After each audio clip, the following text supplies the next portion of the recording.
Pour ce tout nouvel épisode des décryptages excentriques, nous avons choisi de vous parler d'un couple de designers emblématiques du XXe siècle, j'ai nommé les Eames. Quelle originalité! Oui, bon bah ça va. En plus comme ça, pas de jaloux parce qu'on va pouvoir parler design, art, architecture et communication visuelle.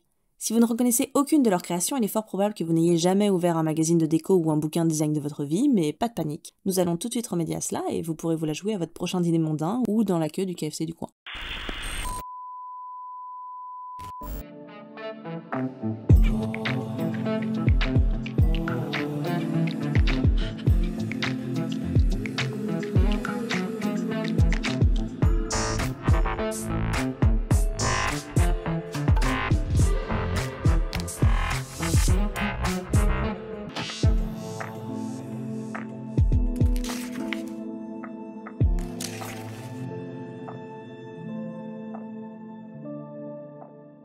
Charles était un élève brillant, capitaine de l'équipe de football au lycée, champion d'athlétisme, président de sa classe et élu élève le plus prometteur. Il rejoint ensuite la Washington University de St. Louis dans le Missouri pour étudier l'architecture. Là-bas, il sera encore élu président des premières années.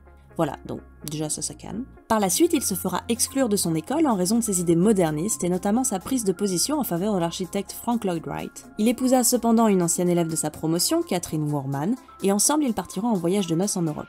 Là-bas, Charles Eames découvre le travail de Walter Gropius et de Le Corbusier, ce qui le motive de retour aux États-Unis en 1930 à ouvrir son propre cabinet d'architecture. Il conçoit alors avec son cabinet 2 églises dans l'Arkansas. Celles-ci se font repérer par un certain Eliol Saarinen, qui à l'époque enseignait à la Cranbrook Academy of Art.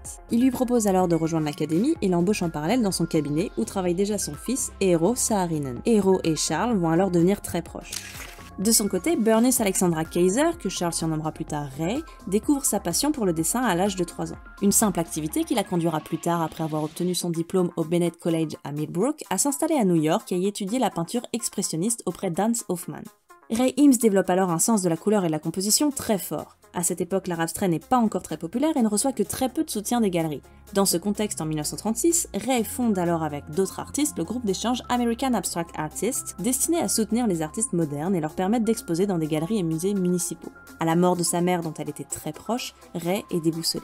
Elle suit les conseils d'un de ses professeurs et postule alors pour rejoindre la Cranbrook Academy, où Charles Eames est entre-temps devenu enseignant et directeur du département de design industriel. En octobre 1940, l'architecte et designer Elliot Noyes, alors directeur du département de design industriel du MoMA de New York, organise le concours Organic Design and Home Furnishing. Niveau jury, on retrouve entre autres Alvar Aalto, Marcel Breuer, Alfred Barr, Edgar Kaufman Jr., père du good design, est aussi un des 2 sponsors du concours. Donc franchement, pas de quoi stresser. Charles Eames et Eero Saarinen se présentent ensemble au concours du MoMA. Ils sont assistés de quelques-uns de leurs étudiants de la Cranbrook, dont Ray Eames.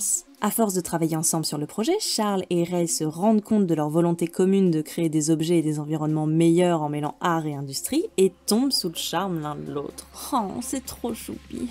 Je comprends pas, moi ça m'est jamais arrivé. Enfin bref. Eero Saarinen et Charles Eames finissent par remporter 2 sections sur les 8 du concours du MoMA, à savoir s'asseoir dans un salon et autre mobilier pour un salon, grâce à 7 assises qui présentent 2 techniques de pointe. Tout d'abord une technique de soudure électronique mise au point par la Chrysler Corporation qui permet de souder du bois à du métal, mais aussi et surtout une technique de cintrage de contreplaqué suivant des courbes complexes que Charles, Eero et ses étudiants commençaient à développer. En tant que gagnant du concours, il était question pour eux de figurer l'année suivante dans une exposition itinérante organisée par le MoMA, mais l'entrée en guerre des États-Unis en 1941 avorta le projet. Oui, alors, dit comme ça peut passer pour une mauvaise nouvelle, mais pour la petite anecdote, il semblerait que Charles et ses copains auraient peut-être un petit peu embobiné le jury, et la super technique de moulage de contreplaqué qu'ils avaient développée, peut-être qu'elle n'était pas encore tout à fait bien développée. Enfin bref, ce petit délai les a quand même bien arrangés, les saligots. 1 an après leur rencontre, Charles et Ray se marient et s'installent à Los Angeles où Ray dessine des couvertures de magazines et Charles commence à travailler comme décorateur pour la Metro-Goldwyn-Mayer. Mais c'est surtout à cette époque qu'ils décident de poursuivre pendant leur temps libre leurs expérimentations de moulage de contreplaqué, persuadés de tenir à travers cette technique un formidable moyen pour créer n'importe quel équipement pour le plus grand nombre au coût le plus faible. Car c'est bien là le leitmotiv du couple de designers. Tout au long de leur vie, ils ne cesseront de considérer le design comme un moyen d'améliorer l'existence de chacun.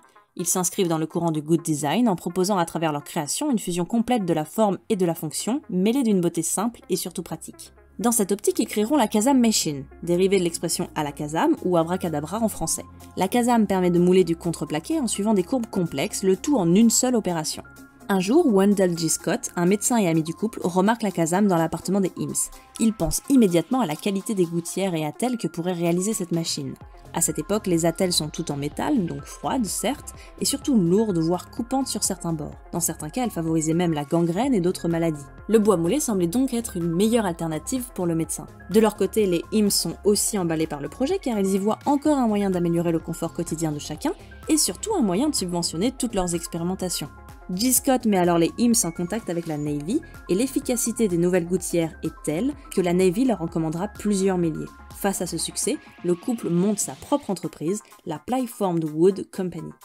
Au lendemain de la guerre, les Eames ont décliné sous toutes les formes leur technique de moulage. Ils ont l'occasion de présenter toutes leurs recherches en 1946 quand le MoMA de New York organise une exposition individuelle intitulée New Furniture by Charles Eames and c'est tout. Oui, parce qu'on reste quand même en 1946, donc l'émancipation de la femme, tout ça, on n'en est pas encore là. Et encore, Ray n'était pas du tout la plus à se plaindre à l'époque. Enfin bref. Charles et donc Ray y présentent pour la première fois beaucoup de pièces qui aujourd'hui encore sont des incontournables du design. La DCW, la DCM, la LCW, la LCA, mais aussi le petit Eames Elephant Plywood qui est vraiment trop mignon. En 1948, Charles Eames remporte le deuxième prix ex-aequo dans la catégorie siège du concours international pour le design de meubles bon marché organisé par le MoMA, encore, avec une série de sièges composés de coques en fibre de verre moulées. Bon évidemment, vous voyez ça aujourd'hui, vous trouvez pas ça transcendant, parce que le monde entier a repris ces chaises, mais pour l'époque c'était très impressionnant. Ce modèle révolutionnaire est en effet un des tout premiers sièges sans garniture qui peut être produit en série et auquel on peut ajouter une multitude de piétements différents pour le faire évoluer. On est sur une diminution des coûts phénoménale. En 1949, la Herman Miller Company éditera cette série de sièges et les décrira comme le mobilier le plus avancé produit dans le monde aujourd'hui. L'envie de jouer et de faire rêver reste toujours très présente dans le travail des Eames.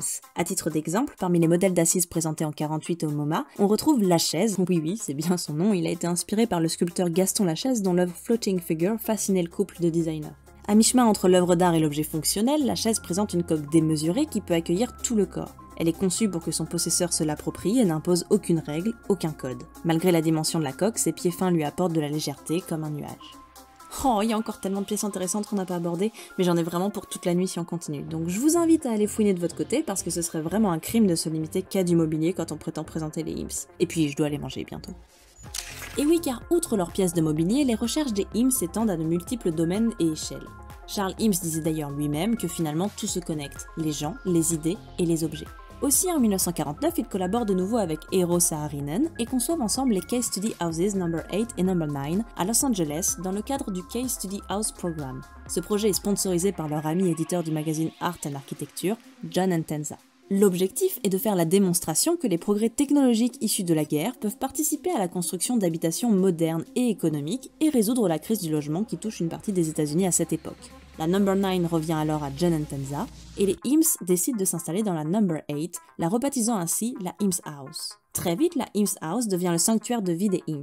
Vie professionnelle et personnelle sont parfaitement entremêlées, et cela visuellement car l'infrastructure présente deux blocs rectangulaires distincts. Le premier en verre est leur résidence, le second en métal leur studio de création. Ces blocs sont habillés de matériaux très souvent utilisés dans les créations des Eames en raison de leur industrialisation rapide et peu coûteuse, et sont juxtaposés de manière à évoquer les peintures de Mondrian qui a inspiré les Eames pour de nombreuses autres créations. L'espace à l'intérieur est sans cesse réaménagé par ses occupants, qui exposent œuvres et objets rapportés de leurs multiples voyages, ainsi que leurs propres créations. Un véritable terrain de jeu pour assouvir leur amour de la composition et de la scénographie. D'ailleurs, Charles et surtout Ray Eames prenaient très à cœur la notion d'hospitalité. Pour eux, le rôle de l'architecte ou du concepteur est celui d'un hôte très bon et réfléchi, dont toute l'énergie s'efforce d'anticiper les besoins de ses invités, c'est-à-dire ceux qui parcourent les bâtiments qu'il a construits ou qui utilisent les objets qu'il a conçus. Les invitations à la Eames House étaient ainsi légendaires. Ray ne planifiait pas que les repas, mais aussi la disposition des nappes, de la vaisselle, des vases, des couverts. Elle imaginait ces tables comme des toiles fraîchement peintes, où les formes et les couleurs de son intérieur venaient compléter les aliments servis. Mais il faut admettre que par moments, l'approche de la jeune femme pouvait être un peu trop conceptuelle pour ses invités. L'architecte Kevin Roche, par exemple, a confié avoir été invité à déjeuner à la Eames House. Ce jour-là, pour clore le repas, Ray aurait servi un dessert visuel, c'est-à-dire 3 vases remplis de fleurs à dévorer des yeux. L'architecte raconte qu'affamé, il a remercié ses hôtes, puis s'est éclipsé vers le premier marchand de glace. Pour cette dernière partie, nous allons malheureusement devoir aller très vite, et bien sûr que je sais parler plus vite que ça, mais parce que nous allons surtout évoquer des œuvres qui se vivent plutôt qu'ils se narrent. Oui, car les Ims sont aussi à l'origine de nombreux courts-métrages, dont A Communication Primer en 1953, Le formidable Tops en 1969, L'incroyable Power of Ten en 1977, qui très souvent accompagnaient leurs expositions. La grande force des Ims en matière d'installation et de conception d'images, c'était leur capacité à présenter des idées extrêmement complexes, avec beaucoup de gaieté, d'optimisme et une force incroyable, sans doute grâce à l'usage de supports multimédia avec lesquels le public était quand même moins familier qu'aujourd'hui. En 1959 par exemple, ils réalisent une présentation filmée intitulée Glimpses of the USA. L'objectif était de montrer la vie quotidienne américaine aux quelques Russes autorisés à assister à la projection à l'occasion de l'American National Exhibition à Moscou. Le couple a également monté de nombreuses expositions qu'il qualifiait de plaisirs sérieux pour les distinguer de leur métier de designer et d'architecte. On vous invite donc à aller creuser certaines d'entre elles, par exemple Mathematica en 1961, Nehru His Life and His India en 1965, A Computer Perspective en 1971, Copernicus en 1972, The World of Franklin and Jefferson entre 1975 et 1977. Qu'elles se rattachent au design, à l'architecture, à la vidéo, à la photographie ou encore au graphisme, toutes les créations des Ims reflètent leurs valeurs. Le couple partageait les mêmes certitudes quant à la responsabilité éthique et civique du designer et une passion inconditionnelle pour la composition et la construction. Si l'approche de Charles pouvait sembler plus technologique et pragmatique, Ray contrebalançait cette rigueur industrielle par son approche plus artistique en insistant sur les qualités formelles, spatiales et esthétiques de leurs objets. La vision des Ims a su traverser le temps et aujourd'hui encore elle continue d'influencer la création contemporaine. Leurs créations sont encore produites et commercialisées par Herman Miller aux États-Unis et Vitra en Europe, deux éditeurs qui collaboraient déjà avec les Ims de leur vivant.